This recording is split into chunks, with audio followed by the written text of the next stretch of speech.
Some people say the future can be changed. But what if someone crossed time just to save your life? The rain fell on a New York street like 1,000 tiny heartbeats. Each drop a memory, each puddle a reflection of a world that felt broken. Footsteps echoed on the wet pavement, quick and urgent. A girl in a white coat moved through the city blur, her face slightly indistinct, as if she were a ghost visiting a world she didn't belong to. Not far away, near the cold steel of the Brooklyn Bridge, a young man named Eli stood alone.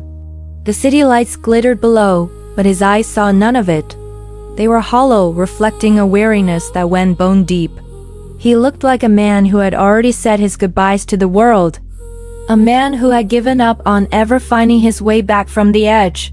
Then, a soft voice cut through the sound of the rain so close it made him flinch. Eli, step back. He turned sharply, his body tensing. Standing there was the girl in the white coat, her presence both startling and serene.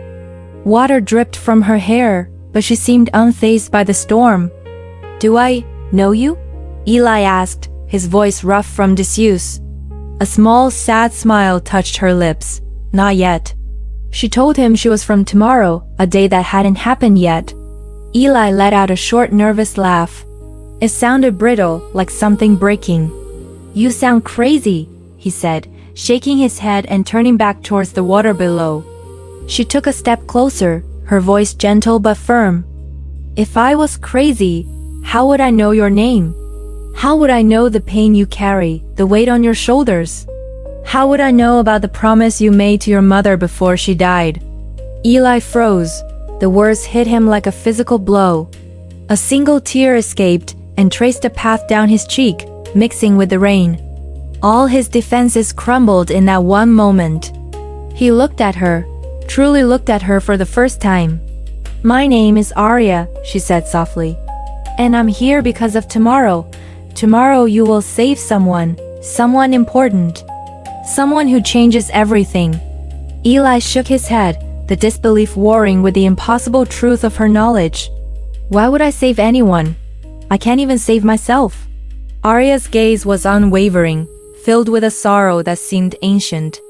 She whispered, "Because saving them saves you." The silence between them was heavy, filled with the unspoken questions hanging in the air. Finally, Arya told him the full truth, her voice trembling slightly.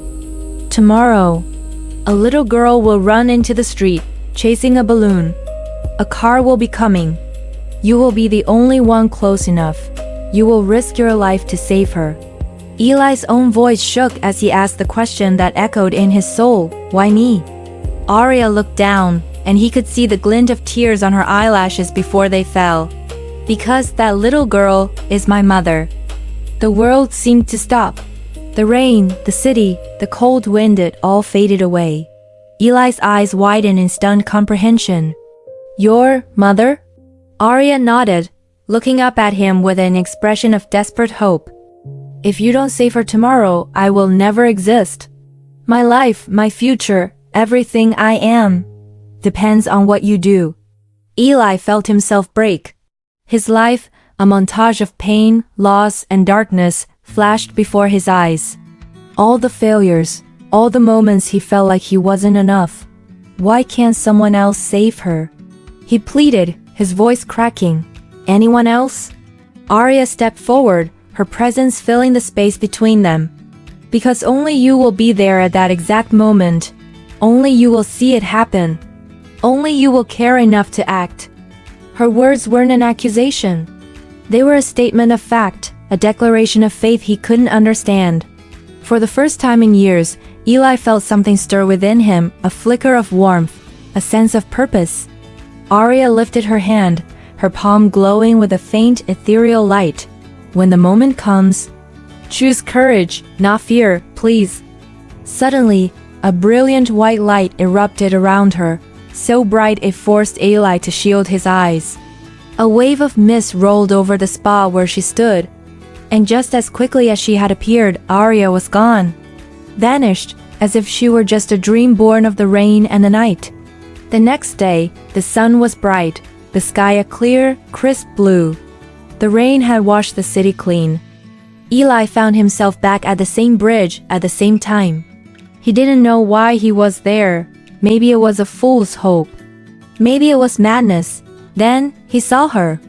A little girl, no older than 7, with bright eyes and a red balloon clutched in her hand. The string slipped from her fingers, and the balloon danced away on the breeze, drifting toward the road. The girl giggled and ran after it, oblivious to everything else. Around the corner, a car appeared, moving too fast. Everything slowed down. The world became a silent movie, the girl reaching for the string, the car bearing down, the glint of sun on the windshield. And Eli ran. He ran faster than he ever had in his life, his legs pumping, his lungs burning. He wasn't thinking about his pain or his past. He was only thinking of Arya's plea. He grabbed the little girl, his arms wrapping around her as he pushed them both out of the path of the car. They tumbled onto the sidewalk as the vehicle screeched past, its horn blaring, just inches away. His heart pounded against his ribs. He was breathing heavily, his body aching. The little girl looked up at him, her big, innocent eyes wide with fright, which quickly turned to gratitude. "Thank you, Mister," she said in a small voice. And for the first time in what felt like a lifetime, Eli smiled. A real, genuine smile that reached his eyes. That night, he returned to the bridge. The city lights seemed warmer now, more welcoming. There, sitting on the bench where he'd stood just a night before, was a small folded piece of paper. He picked it up. It was Arya's handwriting. "Thank you for giving me my life." And below it, a final message. "Now go live yours." Eli looked out at the city, a new sense of peace settling over him. He had saved a life, and in doing so, he had found his own. Thank you for watching. If this story touched your heart, please like, share, and subscribe for more.